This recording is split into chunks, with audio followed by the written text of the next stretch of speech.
لیکن اللہ نے یہ فضل فرمایا ہمارے اوپر کہ ہمیں مہلت دی ہے کہ تم کھاؤ پیو، اور اگر اپنی زندگی کو تم سنت کے مطابق گزارو گے، اگر پیارے نبی صلی اللہ علیہ وسلم کے مطابق اپنی زندگی کو گزارو گے، تو تمہارا اس کھانے پینے میں، کمانے میں، چلنے پھرنے میں، اٹھنے بیٹھنے میں، ہر چیز میں تمہیں ثواب عطا کروں گا، اور تمہیں تمہارے نیکیوں میں اضافہ کرتا رہوں گا اگر تم یہ زندگی کو للہ وکفا وسلام علی عبادہ الذین اصطفیٰ اما بعد۔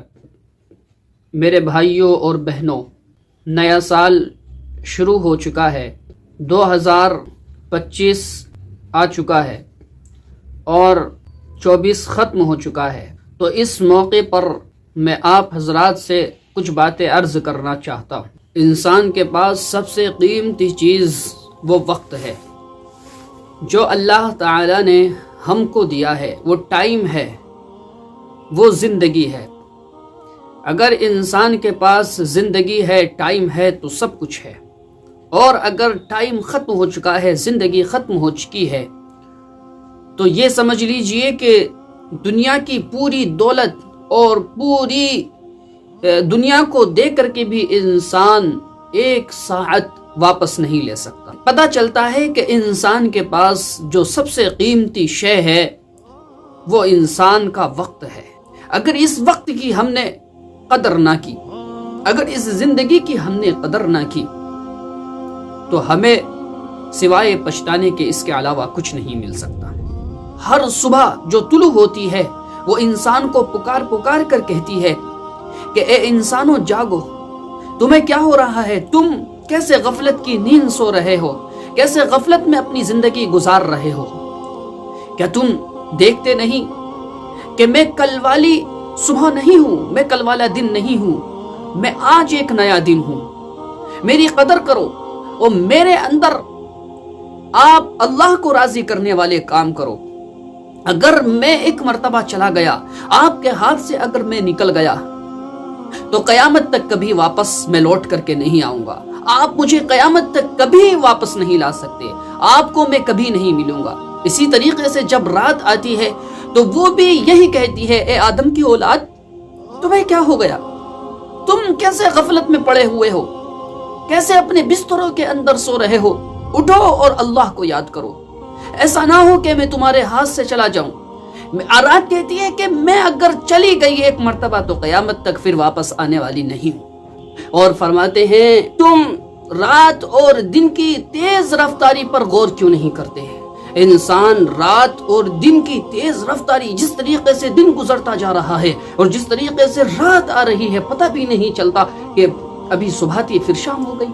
وہ وقت ہم اپنی آنکھوں سے دیکھ رہے ہیں کہ نہ رات کا پتہ چلتا ہے نہ دن کا پتہ چلتا ہے۔ تو یہ نئے سال کا آغاز ہے۔ اس نئے سال کی ایک خوشیاں تو وہ ہے کہ جو پہلے سے منائی جا رہی ہے، جو عرصے دراز سے لوگ مناتے آ رہے ہیں، کہ ناچ گانے، فحش گوئی، بد کرداری اور بد اخلاق، اسی طریقے سے ڈھول ڈھماکے لوگ یہ سب کرتے ہیں۔ اور ایک وہ ہے کہ جو مسلمانوں کا کلچر ہے، پہلا والا تو یہ مسلمانوں کا کلچر نہیں ہے بلکہ یہ غیروں کا کلچر ہے۔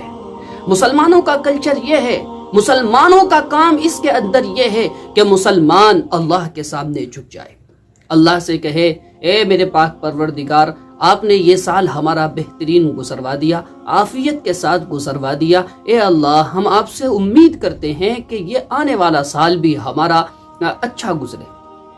اللہ سے یہ امید باندھے اور اللہ سے دعا کرے، اور یہ وقت، یہ جو زندگی ہماری ہے، اس کو قیمتی بنانے کے لیے ہمیں ہر ممکن کوشش کرنی چاہیے۔ تو اس کے لیے اللہ تبارک و تعالی نے ہمیں اپنا پیارا کلام دیا ہے، ہمیں اس کو اپنے سینوں سے لگانا چاہیے۔ سینوں سے لگانے کا مطلب یہ نہیں ہے کہ ہم ٹھا کر کے اس کو سینے سے لگا لیں، بلکہ اس کے اندر جو چیز اللہ تبارک و تعالی نے بتلائی ہے، اس کے احکامات، قرآن کے کیا احکام ہے، قرآن ہمیں کیا حکم دے رہا ہے، اللہ کا قرآن کریم کے اندر کیا پیغام ہے، اس کو ہم اپنے سینوں سے لگا لیں۔ ہم اس پر کہیں کہ ہاں اے میرے پاک پروردگار، آپ نے ہمیں حکم دیا ہے کہ ہمیں نماز پڑھنی ہے، آپ نے ہمیں حکم دیا ہے کہ ہمیں والدین کی فرما برداری کرنی ہے، تو ہم کہیں کہ جی ہم حاضر ہیں اس کام کے لیے، ہم آپ کے ہر حکم پر حاضر ہیں۔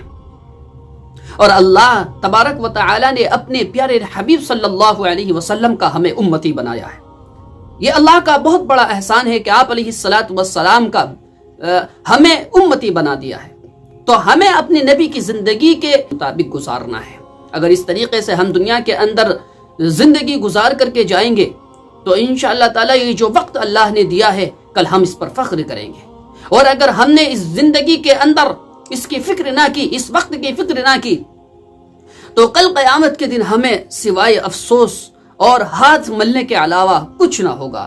حسرت کے ساتھ ہم ہاتھ ملتے رہ جائیں گے اور ہم یہ تمنا کریں گے، اے اللہ ہمیں تھوڑی سی زندگی، تھوڑا سا وقت اور دے دے۔ لیکن میں آپ سے پہلے ہی بتا چکا ہوں کہ دنیا کی ساری دولت، سارا ساز و سامان اگر آپ دے کر کے یہ وقت جو گزر چکا ہے اس کو لینا چاہیں تو آپ نہیں لے سکتے ہیں۔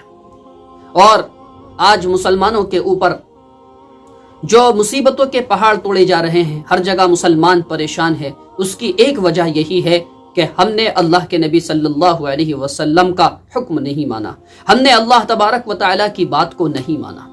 اس کی اصل وجہ یہی ہے۔ میں نہیں کہتا، قرآن کہتا ہے ما اصابکم من مصیبت فبما کسبت ایدیکم ویعفو عن کثیر۔ قرآن کہتا ہے کہ ریڑھی والے سے لے کر کے بادشاہ ہو، یا ایک جھاڑو لگانے والی عورت سے لے کر کے شہزادی ہو، سب کو قرآن کہتا ہے کہ اس میں تم سب کا قصور ہے۔ تم ایک دوسرے کو قصوروار ٹھہراتے ہو، ایسا نہیں ہے، بلکہ تم سب قصوروار ہو۔ کیوں؟ اس لیے کہ جب اللہ کی کتاب کو ہم نے پس پشت ڈال دیا تو اللہ تبارک و تعالیٰ کی مدد ہمارے ساتھ کیسے ہو سکتی ہے؟ اللہ ہماری کیسے نصرت کر سکتا ہے؟ تو جب لا الہ الا اللہ کی رٹ لگانے والے وہ اپنے مقصد سے ہٹ چکے ہیں تو اللہ تبارک و تعالیٰ ان کی کیسے مدد کرے گا، اور وہ کیسے پریشان نہیں ہوں گے؟ تو میرے عزیز ساتھیو، یہ جو وقت ہے اس کو قیمتی ہمیں بنانا ہے۔ اس کو قیمتی بنانے کے لیے ہم نے اپنے نفس کے ساتھ ہمیں لڑنا ہے، اپنے نفس کے ساتھ ہمیں اس کا محاسبہ کرنا ہے کہ آخر اللہ نے ہمیں کیوں پیدا کیا؟ کیا ہمیں بیکار پیدا کیا اللہ تبارک و تعالیٰ نے، یا اس کے پیچھے کچھ مقصد ہے اللہ تبارک و تعالیٰ کا؟ تو قرآن کو جب ہم اٹھا کر کے دیکھتے ہیں تو قرآن تو یہ کہتا ہے وَمَا خَلَقْتُ الْجِنَّ وَالْإِنسَ إِلَّا لِيَعْبُدُونَ، کہ ہم نے انسان اور جنات کو صرف اپنی عبادت کے لیے پیدا کیا۔ یعنی مقصد تو یہ تھا کہ ہم انسان کو صرف یہ کہتے کہ وہ ہماری عبادت کرتا رہے، اس کے علاوہ اسے کچھ کام نہیں ہے۔ لیکن اللہ نے یہ فضل فرمایا ہمارے اوپر کہ ہمیں مہلت دی ہے کہ تم کھاؤ پیو، اور اگر اپنی زندگی کو تم سنت کے مطابق گزارو گے، اگر پیارے نبی صلی اللہ علیہ وسلم کے مطابق اپنی زندگی کو گزارو گے تو تمہارا اس کھانے پینے میں، کمانے میں، چلنے پھرنے میں، اٹھنے بیٹھنے میں، ہر چیز میں تمہیں ثواب عطا کروں گا، اور تمہیں تمہارے نیکیوں میں اضافہ کرتا رہوں گا اگر تم یہ زندگی گزارو گے۔ تو ہمیں سوچنا ہے، ہمیں دل کے کانوں سے یہ نئی نئی باتوں کو سننا ہے، اور ہمیں بزرگوں کی صحبت میں، اللہ والوں کی صحبت میں جو دین کی باتیں بتلاتا ہے اس کی باتوں کو سننا ہے۔ ہو سکتا ہے کہ کوئی ہمیں دین کی باتیں بتلائے اور ہمارے دل پر اس کی بات گھر کر جائے، اور ہمارا دل رونے لگے، اور ہم اللہ تبارک و تعالیٰ کے سامنے جا کر کے اپنی پیشانی کو رکھ دے، اے اللہ مجھے معاف فرما دے، اے اللہ میری توبہ ہے مجھے معاف فرما دے۔ کیونکہ اللہ تعالیٰ تو کہتا ہے کہ یا عبادی الذین اسرفوا علی انفسہم لا تقنطوا من رحمت اللہ، کہ اے میرے وہ بندو کہ جنہوں نے اپنی جانوں پر ظلم کیا ہے، جنہوں نے اسراف کر لیا ہے، انتہائی زیادہ اپنی زندگی کو انہوں نے شیطان کے مطابق، شیطان کے نقش قدم پر چل کر کے اپنی زندگی کو گزارا ہے، اور آخری لمحہ چل رہا ہے، تو اللہ تبارک و تعالیٰ بڑے ہی پیارے انداز میں کہتا ہے اے میرے وہ بندے کہ جس نے اپنی تمام زندگی کو میری نافرمانیوں میں گزارا ہے، کہ تو میری رحمت سے مایوس نہ ہو، میں تیرا رب، میں انتظار میں ہوں، اگر تو توبہ کرے گا تو میں تیرے تمام گناہوں کو معاف فرما دوں گا، اور یہ میرے لیے کوئی مشکل کام نہیں ہے، مجھے کوئی پوچھنے والا نہیں ہے، مجھ سے کوئی سوال کرنے والا نہیں ہے کہ اے پاک پروردگار آپ نے ایسا کیوں کیا؟ کیونکہ میں مالک ہوں، میں مالک ہوں، میں تیرا بھی مالک ہوں، اور تمام کائنات کا میں مالک ہوں، تمام کائنات کا میں رب ہوں۔ تو اللہ تبارک و تعالی کتنی مہلت دے رہے ہیں اپنے بندوں کو، اور کتنا پیار کرتے ہیں۔ اللہ کے نبی صلی اللہ علیہ وسلم ایک مرتبہ تشریف فرماتے حضرت عمر فاروق رضی اللہ تعالی عنہ آپ کی خدمت میں حاضر ہوئے تو حضرت عمر فاروق رضی اللہ تعالی عنہ نے دیکھا آپ صلی اللہ علیہ وسلم کی آنکھوں سے اشک جاری ہیں، آپ صلی اللہ علیہ وسلم رو رہے ہیں۔ حضرت عمر فاروق رضی اللہ تعالی عنہ پریشان ہو گئے اور معلوم کرنے لگے، اے میرے پیارے حبیب صلی اللہ علیہ وسلم، آپ کیوں رو رہے ہیں؟ کیا بات ہے؟ آپ کو کس بات نے پریشان کیا ہے؟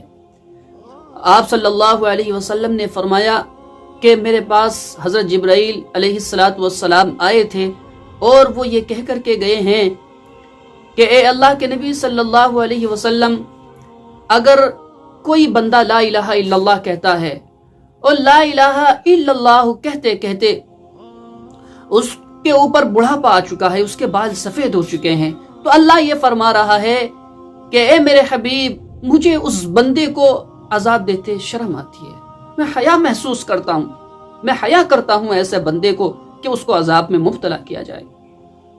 تو اللہ کے نبی فرمانے لگے کہ میں اس لیے رو رہا ہوں کہ اللہ ایک بزرگ کو عذاب دیتے شرم آتے ہیں، ان کو حیا محسوس ہوتی ہے، لیکن ایک بزرگ کو اللہ کی نافرمانی کرتے ہوئے شرم نہیں آتی، تو میری آنکھوں سے اس لیے آنسو جاری۔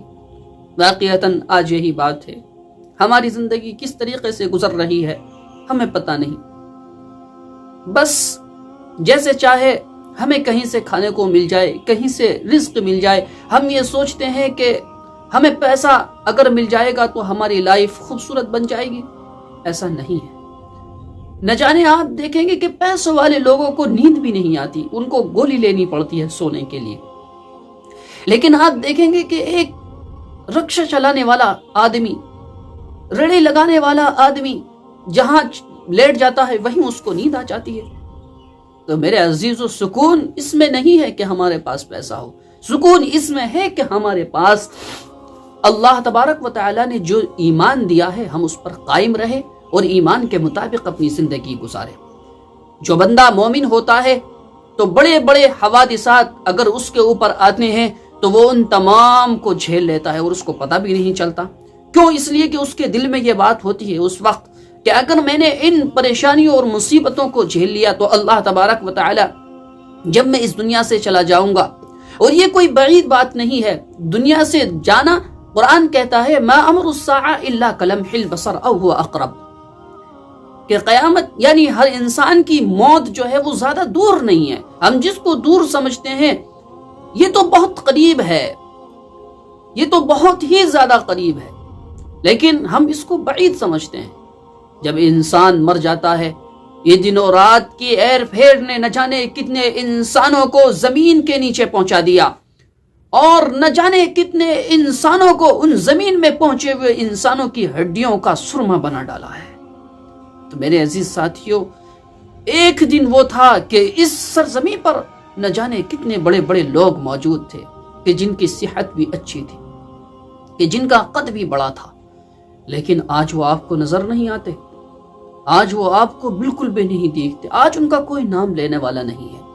چنگیز خان کا نام سنا ہوگا، لیکن آج کہاں ہے چنگیز خان؟ اس کی قبر کا نام و نشان بھی نہیں ہے، اگر قبر مل گئی تو اس کی ہڈیوں کا بھی پتہ نہیں چلے گا۔ وہ لوگ دنیا پر حکومت کرتے تھے، لیکن آج ہم ہیں، کل ہم نہیں ہوں گے، اس کے بعد کل والے لوگ آئیں گے لیکن پرسوں وہ نہیں ہوں گے۔ تو میرے عزیزو، یہ دنیا مستقل ٹھکانہ نہیں ہے، یہ بلکہ ایسا سمجھ لیجئے جس طریقے سے ایک مسافر ہوتا ہے اور راستے میں کہیں رک کر کے وہ آرام کرنے لگا تو یہ آرام گاہ ہے، یہ سیر گاہ نہیں ہے، یہ تفریح گاہ نہیں ہے، بلکہ یہ تو ہمارے لیے صرف ایک جس طریقے سے سفر کرنے والے کے لیے ایک تھوڑی دیر رہنے کی جگہ ہے، بس اس کے مانند ہے۔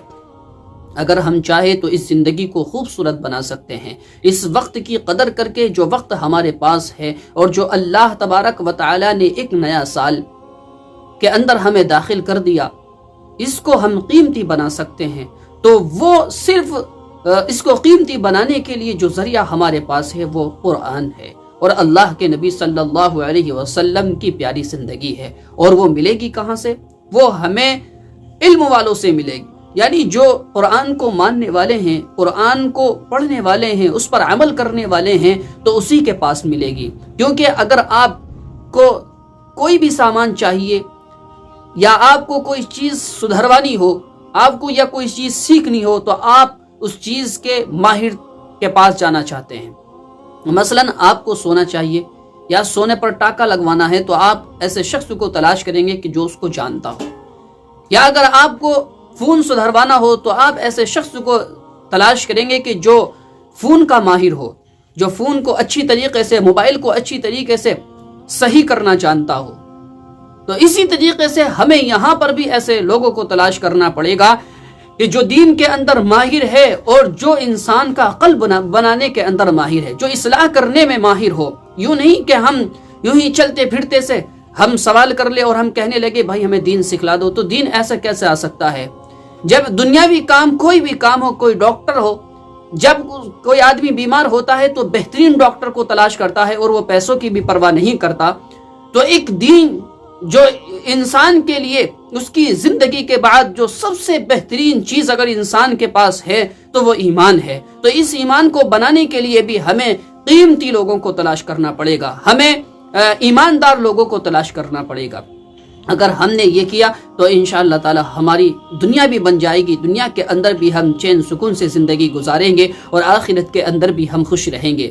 آپ یہ سوچتے ہیں کہ بہت سے لوگ بہت خوش ہیں، بہت سے لوگ بہت خوش نظر آتے ہیں، مالدار لوگ ہیں، اللہ نے ان کو پیسہ دیا ہے، تو یہ جھوٹ ہے، اس لیے کہ قرآن جھوٹ نہیں کہہ سکتا۔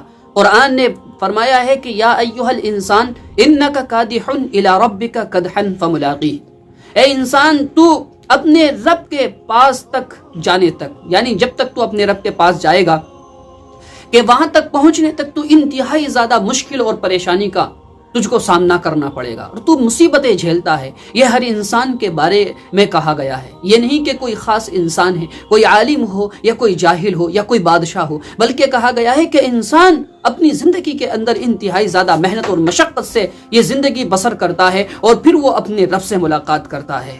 بس فَأَمَّا مَنْ أُوتِيَ كِتَابَهُ بِيَمِينِهِ، بس جو اس کے اندر، اس محنت اور مشقت کے اندر جنہوں نے نیک اعمال کیے تو ان کا نامہ اعمال داہنے ہاتھ میں دیا جائے گا، اور جنہوں نے برے کام کیے ہیں تو ان کا نامہ اعمال بائیں ہاتھ میں دیا جائے گا، اور جن کا نامہ اعمال دائیں ہاتھ میں دیا جائے گا تو ان قریب ان کا حساب بہت آسان لیا جائے گا، اور جن کا نامہ اعمال بائیں ہاتھ میں دیا جائے گا، پشت کے پیچھے سے یا بائیں ہاتھ میں جن کا نامہ اعمال دیا جائے گا، تو وہ موت کو پکاریں گے، وہ کہیں گے کاش ہمیں موت آ جائے، یا وہ کہیں گے کہ اے ہمارے پاک پروردگار ہمیں تھوڑی سی مہلت اور دے دے، لئن اخرتنی الی اجل قریب، آپ ہم کو تھوڑی سی قریبی مدت مہلت اور دے دیجئے۔ لیکن میرے عزیز ساتھیو اس وقت تو مہلت ملنے والی نہیں۔ وہ کیوں کہیں گے؟ اس لیے کہ وہ کہیں گے فاصدق واکن من الصالحین، کہ میں صدقہ کروں گا اور میں نیک لوگوں میں سے ہو جاؤں گا، میں نمازیں پڑھوں گا، میں زکوٰۃ ادا کروں گا، میں ہر نیک کام کر لوں گا، میں اپنی پیشانی کو تیرے سامنے جھکانے سے نہیں ہٹاؤں گا۔ لیکن میرے عزیزو اس وقت ختم ہو چکا ہوگا، ہمارے پاس کوئی ٹائم نہیں ہوگا، پھر کوئی گھڑی نہیں ہوگی، کوئی زندگی نہیں ہوگی، صرف اس وقت جو اس وقت ہمارے کام آئے گا وہ ہمارے نیک اعمال ہوں گے، وہ ہماری نیکیاں ہوں گی۔ پیسوں کا دور ختم ہو چکا ہوگا، جس چیز کی آج ہم تلاش کر رہے ہیں تو وہ چیز ختم ہو چکی ہوگی، اس کا دور دورہ ختم ہو چکا ہوگا، صرف نیکیوں کا سکہ چلے گا۔ جس کے پاس نیکیاں ہوگی تو وہ اس کے بدلے سے جنت کے پھل خرید سکتا ہے، وہ اس کے بدلے سے میوے خرید سکتا ہے، وہ اس کے بدلے سے پانی خرید سکتا ہے، وہ اس کے بدلے سے آگ سے نجات پا سکتا ہے، وہ اس کے بدلے سے سایہ کرنے کے لیے ایک چھتری ڈھونڈ سکتا ہے۔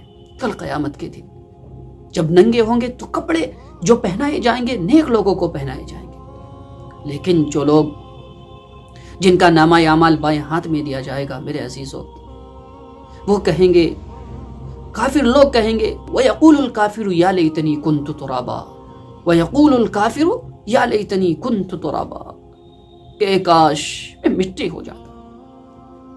تمنا کریں گے کہ کاش میری یہ زندگی نہ ہوتی، میں یہاں زندہ کر کے نہ آتا اور میں مٹی میں مل جاتا، میں ریزہ ریزہ ہو جاتا اور مجھ سے حساب و کتاب نہ ہوتا۔ لیکن میرے عزیزو، ہماری زندگی کا مقصد پیسوں کے پیچھے بھاگنا نہیں ہے. ہم مسلمانوں کا مقصد صرف پیسے کمانا نہیں ہے، یا پیسے کمانے کو اسلام منع نہیں کرتا، یا اللہ رب العزت نے پیسے کمانے کو منع نہیں کیا. ہاں، پیسہ کمانا، لیکن اللہ کی مرضی کے مطابق اس کو خرچ کرنا، اس کا قرآن کہتا ہے. قرآن جب شروع میں قرآن کریم شروع ہوتا ہے تو کہتا ہے کہ یہ کتاب ہدایت ہے متقیوں کے لیے. متقیوں کے بارے میں فرماتا ہے الذین یؤمنون بالغیب، کہ جو غیب پر ایمان لائے، ویقیمون الصلاۃ، اور انہوں نے نماز کی پابندی کی، ومما رزقناہم ینفقون، اور وہ خرچ کرتے ہیں اس چیز میں سے جو ہم نے ان کو عطا کیا ہے. یعنی اللہ تبارک و تعالی یہ چیز پسند کرتا ہے کہ میرے بندے قربانی دیں. قربانی کے بغیر کچھ نہیں ہو سکتا. ہمارے بزرگوں نے بڑی بڑی قربانیاں دی ہیں.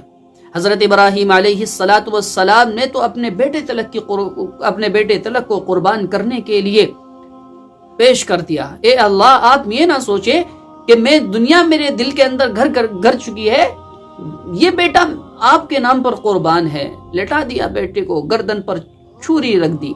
لیکن اللہ تبارک و تعالیٰ کو منظور نہیں تھا. اصل میں اللہ تعالیٰ کو تو امتحان لینا تھا، امتحان میں پاس کرنا تھا اللہ تبارک و تعالیٰ کو. تو میرے عزیزو، ہم یہ سمجھتے ہیں کہ ہم بغیر قربانی کے ہم کامیاب ہو سکتے ہیں. الف لام میم احسب الناس، قرآن نہیں پڑھتے؟ الف لام میم احسب الناس ان یترکوا ان یقولوا آمنا وهم لا یفتنون، کہ لوگ یہ خیال کرتے ہیں کہ وہ کہیں کہ ہم مومن ہیں، ہم ایمان والے ہیں، تو ہم ان کو چھوڑ دیں گے اور ان کو آزمائیں گے نہیں. حالانکہ ان سے پہلے لوگ تو آزمائے گئے ہیں، آزمائش میں مبتلا کیے گئے ہیں. انتہائی زیادہ کٹھن آزمائش ان کی ہوئی ہے. اللہ کے نبی صلی اللہ علیہ وسلم نے کتنی پریشانیاں جھیلی. آپ علیہ السلام کو پریشانیاں اللہ تبارک و تعالی نے کیسے پریشانیاں دے دی؟ کیونکہ اللہ کے نبی علیہ السلام یہ دکھلانا چاہ رہے تھے اپنی امت کو، اے میرے امتیوں، اللہ کے بندو، دیکھو میں اللہ کا نبی ہوں.